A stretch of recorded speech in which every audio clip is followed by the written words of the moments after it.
ओम नमः शिवाय। विद्यार्थी मित्रों, आज આપણે ધોરણ 7 ગણિત વિષયમાં પાઠ 2 અપૂર્ણાંક અને દશાંશ સંખ્યા પાઠ ભણીશું।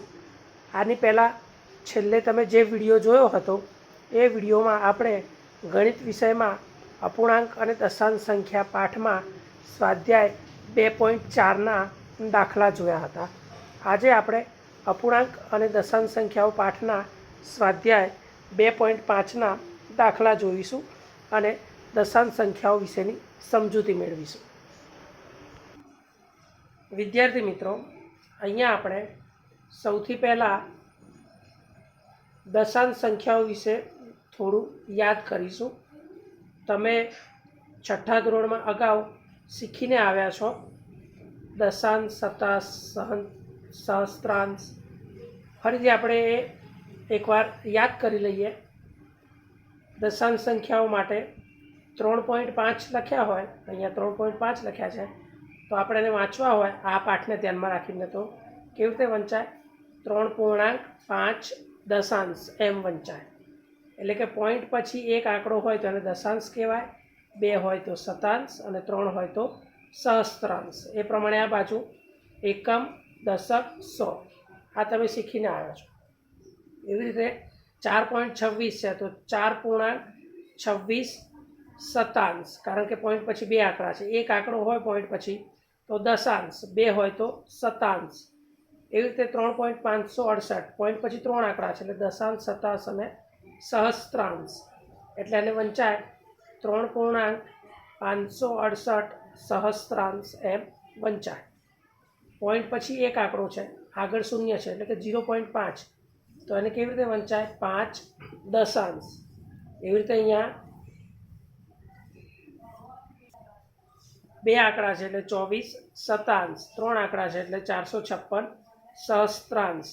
તો આ રીતે આપણે દશાંશ સંખ્યાઓને આ રીતે આપણે વાંચી શકીએ છીએ અને લખી શકીએ છીએ। આ પોઈન્ટ 456 એટલે 456 સહસ્ત્રાંશ। દશાંશ સંખ્યાઓમાં અંકના સ્થાન, દાખલા તરીકે આપણને સંખ્યા આપી છે 367.448 માટે સ્થાન કિંમતો કેવી હોય અથવા નીચે પ્રમાણે હોય તો 3 છે તો એકમ, દશક, સો, એટલે આ 100 થશે, એકમ, દશક, આ દશક, આ એકમ, આ દશાંશ, આ શતાંશ, આ સહસ્ત્રાંશ। તો આ રીતે પણ તમે, હું બોલું એ રીતે પણ તમે લખી શકો। ફરીથી એકમ, દશક, સો છે બરાબર, એટલે આ 100, આ દશક, આ એકમ, આ શતાંશ, આ દશાંશ, આ શતાંશ અને આ સહસ્ત્રાંશ। તો આપણે એને આ પ્રમાણે પણ લખી શકીએ। 3 છે એ કયો અંક થશે? 100નો એટલે 300, 6 દશકનો એટલે 60, 7 એકમનો એટલે 7 એકા 7, 4 છે એ દશાંશ થશે એટલે 4/10, આ 4 છે એ શતાંશ થશે એટલે 4/100 અને 8 છે એ સહસ્ત્રાંશ એટલે 8/1000। તો આ રીતે આપણે સ્થાન કિંમત છે એ દર્શાવી શકીએ છીએ। તો હવે આપણે સ્વાધ્યાય 2.5ના દાખલા જોઈશું। કઈ સંખ્યા મોટી છે તે જણાવો। અહીંયા છે 0.5 અને અહીંયા છે 0.05, એટલે આ 0.5 અને 0.50 પણ આપણે લખી શકીએ છીએ। એટલે કે અહીંયા 0.50 છે અને 0.05, એટલે 0.5 છે એ હંમેશા મોટી સંખ્યા થશે, એટલે અહીંયા નિશાની આવશે ગ્રેટર ધેન। એવી રીતે 1.37 અને 1.49, તો 37 છે પછી 49 આવે એટલે 1.49 કેવી સંખ્યા છે? મોટી, એટલે અહીંયા નિશાની આવશે લેસ ધેન।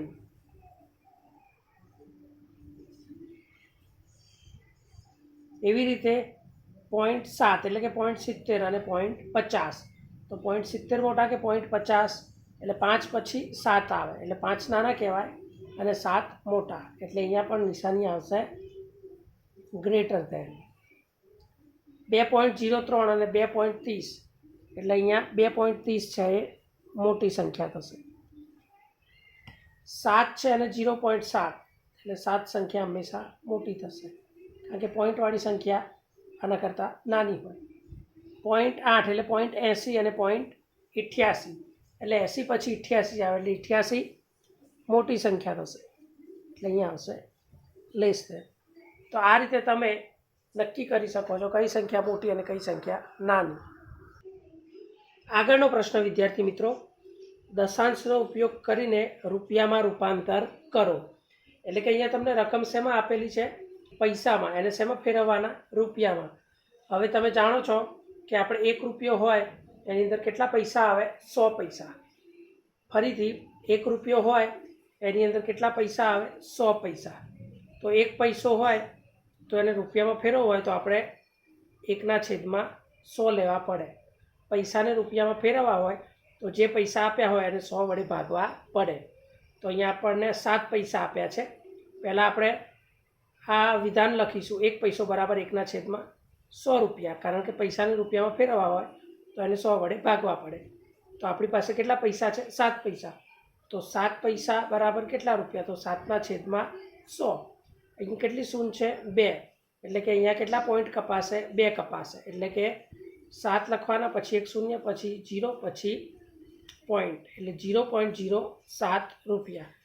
અહીંયા જેટલી શૂન્ય હોય એટલા અહીંયા પોઈન્ટ કપાય, 1 અને 2, એટલે અહીંયા 0 મૂકવાનો, પોઈન્ટ અને પછી શૂન્ય, એટલે 0.07 રૂપિયા.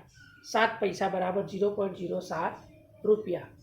એવી રીતે અહીંયા 7 રૂપિયા અને 7 પૈસા આપેલા છે. તો 7 રૂપિયાને તો આપણે પૈસામાં ફેરવવાની જરૂર છે નહીં, એટલે એમના એમ રાખ્યા. વત્તા 7 પૈસાને આપણે રૂપિયામાં ફેરવવા છે. આગળ દાખલો ગણ્યો જ, આ જે જવાબ આવ્યો જવાબ આપણે અહીંયા લખી દઈએ. 7 વત્તા 0.07 એટલે કે આ 7.00 છે અને આ 0.07. બંનેનો સરવાળો કરો એટલે 7 વત્તા 0 એટલે 7 અને આ એમના એમ એટલે 7.07 રૂપિયા. એવી રીતે ત્રીજો દાખલો જોઈશું. 77 રૂપિયા અને 77 પૈસા. તો રૂપિયા એમના એમ, 77 પૈસા છે એને રૂપિયામાં ફેરવવા 100 વડે ભાગો. 77/100 એટલે 2 પોઈન્ટ કપાશે એટલે 0.77. એટલે 77 વત્તા 0.77 એટલે 77.77 રૂપિયા. 50 પૈસા છે તો 50 પૈસાને આપણે રૂપિયામાં ફેરવવા છે, 100 વડે ભાગો. અહીંયા 1 શૂન્ય ઉડી ગઈ,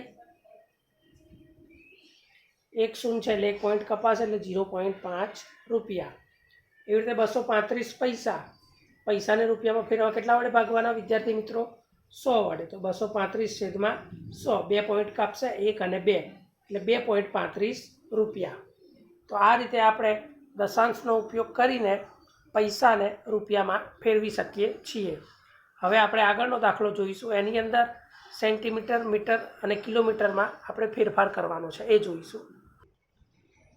5 સેન્ટીમીટર છે એને મીટરમાં અને કિલોમીટરમાં ફેરવો. તો 5 સેન્ટીમીટરને મીટરમાં ફેરવવા હોય તો 100 વડે ભાગવા પડે.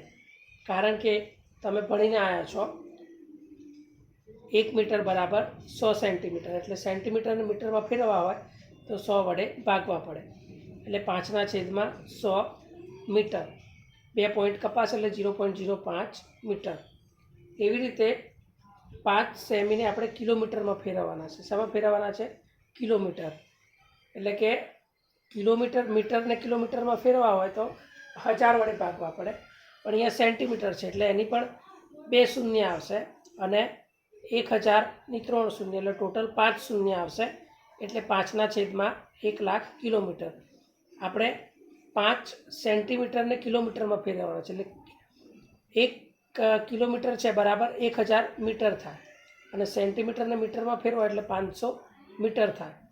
એટલે 2 શૂન્ય થાય આની અને 3 શૂન્ય થાય આની. એમ કરી અને 5/5 શૂન્ય આવે એટલે કે 1,00,000. તમે એકમ, દશક, 100, 1000, 10,000, લાખ આ રીતે વાંચી શકો. એટલે 5/1,00,000 કિલોમીટર. એટલે કે કેટલા શૂન્ય છે અહીંયા? 1, 2, 3, 4, 5. તો આપણે અહીંયા 5 પોઈન્ટ કાપીશું, 1 પછી શૂન્ય મૂકીશું, 2, 3, 4, 5, 5 પોઈન્ટ થઈ ગયા. એટલે કે 5 તો અહીંયા આપ્યા છે, બાકી 4 પોઈન્ટ કાપવા માટે આપણે 4 શૂન્ય મૂકવી પડે. એટલે 0.00005 કિલોમીટર. 35 મિલીમીટરને સેન્ટીમીટર, મીટરને કિલોમીટરમાં ફેરવવું. તો 35 મિલીમીટરને સેન્ટીમીટરમાં ફેરવવા હોય તો 10 વડે ભાગવાના. સેન્ટીમીટરમાં ફેરવવા હોય તો 1000 વડે અને કિલોમીટરમાં મીમીને ફેરવવાના છે. એટલે અહીંયા આગળ કેટલી શૂન્ય હતી? 5. તો અહીંયા કેટલી થઈ જશે? 1 2 3 4 5 6 શૂન્ય, કારણ કે મીમી છે એટલે કે 1 શૂન્ય વધી ગઈ. તો અહીંયા 35/10, 35/1000 અને 35/10 લાખ. એકમ, દશક, સો, હજાર, 10,000, લાખ અને 10 લાખ. તો આ રીતે 10, 1000 અને 10 લાખ મૂકી અને આપણે એને સેન્ટીમીટર, મીટર અને કિલોમીટરમાં ફેરવીશું. 1 પોઈન્ટ કાપીશું, અહીંયા 3 પોઈન્ટ કાપીશું ને અહીંયા 6 પોઈન્ટ કાપીશું. તો આ રીતે તમને જવાબ મળશે. આગળ ગણ્યા એ પ્રમાણે જ છે. હવે પ્રશ્ન 4, કિલોગ્રામમાં દર્શાવો. હવે તમને વસ્તુ ગ્રામમાં આપી છે, તમારે એને કિલોગ્રામમાં ફેરવવાની છે. 200 ગ્રામ આપ્યા છે અને કિલોગ્રામમાં ફેરવવાના છે. હવે તમને ખબર છે 1 કિલોગ્રામ બરાબર 1000 ગ્રામ થાય. એટલે ગ્રામને કિલોગ્રામમાં ફેરવવા હોય તો 1000 વડે ભાગવા પડે. એટલે 200 ભાગ્યા 1000, એટલે અહીંયા 2 શૂન્ય ઉડી જશે. 1 પોઈન્ટ કાપો એટલે 0.2 કિલોગ્રામ. એવી રીતે અહીંયા 3470 ભાગ્યા 1000, 1 શૂન્ય ઉડી જશે. 2 પોઈન્ટ કાપવાના એટલે 3.47 કિલોગ્રામ. એવી રીતે આગળનો દાખલો, 4 કિલોગ્રામ અને 8 ગ્રામ. તો 4 કિલોગ્રામ તો કિલોગ્રામમાં જ રાખીશું. 8 ગ્રામ છે, એને આપણે કિલોગ્રામમાં ફેરવવા હોય તો 1000 વડે ભાગવા પડે. એટલે 8/1000. કેટલા પોઈન્ટ કાપીશું? 3. 1 8 તો આવી ગયા, પછી 1 અને 2 એટલે 2 શૂન્ય, 4 એમના એમ, એટલે 4.008 કિલોગ્રામ. પ્રશ્ન 5, નીચે આપેલ દશાંશ સંખ્યાઓને વિસ્તૃત સ્વરૂપમાં લખો. એટલે કે આપણે આગળ જે સ્થાન કિંમત તમે શીખીને આવ્યા છો એ પ્રમાણે આપણે એ રીતે ગણીશું એટલે આપણને સરળ પડે. અહીંયા જુઓ, મેં આગળ તમને શીખવાડ્યું એ પ્રમાણે 20.03 પોઈન્ટ આગળની સંખ્યા હોય એ એકમ, દશક, સો, હજાર, 10,000, લાખ, 10 લાખ એ પ્રમાણે ચાલે. અને પોઈન્ટ પછીની હોય એ દશાંશ, શતાંશ, સહસ્ત્રાંશ એમ આગળ ચાલુ રાખે. તો અહીંયા આપણે જોઈશું 2 છે તો 2 કયો અંક થશે? દશકનો. 0 એકમનો. પોઈન્ટ પછીનો 0 દશાંશ. પછી 3 છે તો શતાંશ, એટલે કે 0/10, 3/100. તો આ રીતે આપણે આની સ્થાન કિંમત દર્શાવી અને એને વિસ્તૃત સ્વરૂપમાં આપણે લખી શકીએ છીએ. તો આ જ પ્રમાણે તમારે બીજો, ત્રીજો, ચોથો દાખલો હોમવર્કમાં ગણવાનો રહેશે. પ્રશ્ન 6, નીચે આપેલ દશાંશ સંખ્યામાં 2ની સ્થાન કિંમત લખો. તમને જેટલી પણ રકમ આપવામાં આવેલી છે એની અંદર તમને 2 જોવા મળશે. 2 અહીંયા જોવા મળે છે, તો 2ની સ્થાન કિંમત લખવાની છે. 2 અહીંયા કયા સ્થાન ઉપર છે? પોઈન્ટ પછી પહેલું સ્થાન છે એટલે કે એકમ. અહીંયા પોઈન્ટ પછી 1 અને 2 બીજું સ્થાન છે એટલે દશક. અહીંયા પોઈન્ટ પછી આ બાજુનું સ્થાન છે, ડાબી બાજુનું, એટલે દશાંશ. પોઈન્ટ પછી બીજા નંબરે છે એટલે દશાંશ અને શતાંશ એટલે શતાંશ. ત્રીજા સ્થાને એટલે સહસ્ત્રાંશ. તો આ રીતે એકમ, દશક, દશાંશ, શતાંશ અને સહસ્ત્રાંશ તમે જવાબ લખી શકો. 7માની રકમ વાંચી દઉં છું વિદ્યાર્થી મિત્રો, પછી આકૃતિ પરથી તમને સમજાવું. દિનેશ સ્થળ A પરથી સ્થળ B તરફ જાય છે અને ત્યાંથી તે સ્થળ C તરફ જાય છે. એટલે કે દિનેશ A, B અને C સ્થળ તરફ જાય છે ક્રમ બાય ક્રમ. એનું અંતર બીથી 7.5 કિલોમીટર છે, એટલે કે એથી B 7.5 કિલોમીટર, બીથી C 12.7 કિલોમીટર. હવે આપણે વાત કરીએ આયુબની.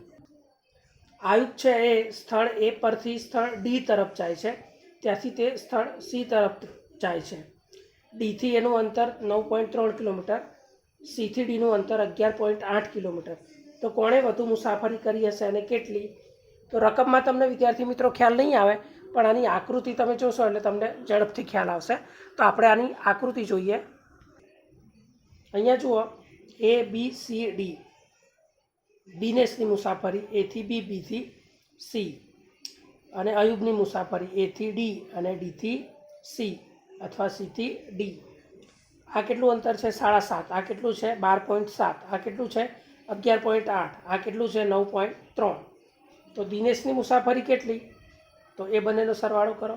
આયુબની મુસાફરી કેટલી? આ બંનેનો સરવાળો કરો. હવે તમને અહીંયા જોઈને જ ખ્યાલ આવી જાય છે કે કયું અંતર વધારે છે. આ અંતર વધારે છે એટલે આયુબની મુસાફરી વધારે આવશે. આપણે ગણતરી કરીને જોઈએ.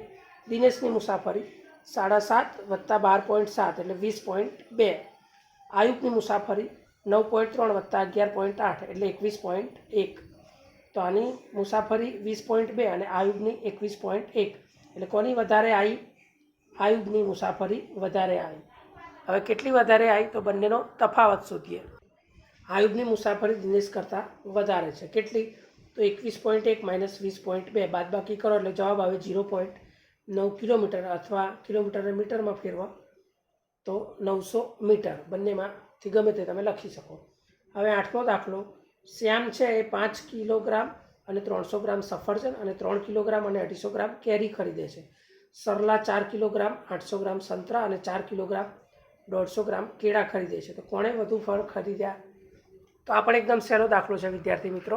આપણે જોઈએ શ્યામની ખરીદી તો 5.300 ગ્રામ સફરજન, એટલે કે 5 કિલોગ્રામ અને 300 ગ્રામ, એવી રીતે 3 કિલોગ્રામ અને 250 ગ્રામ કેરી. સરવાળો કરો તો જવાબ આવશે 8.550 ફળ એને ખરીદ્યા. એવી રીતે સરલાની વાત કરીએ, 4 કિલોગ્રામ અને 800 ગ્રામ સંતરા, 4 કિલોગ્રામ અને 150 ગ્રામ કેળા. સરવાળો કરો 8.950. તો કોના વધારે આવ્યા? આના 8.5 અને 8.9, એટલે આના વધારે આવ્યા. એટલે આપણે કહી શકીએ સરલાએ વધુ ફળ ખરીદ્યા છે. હવે છેલ્લો દાખલો.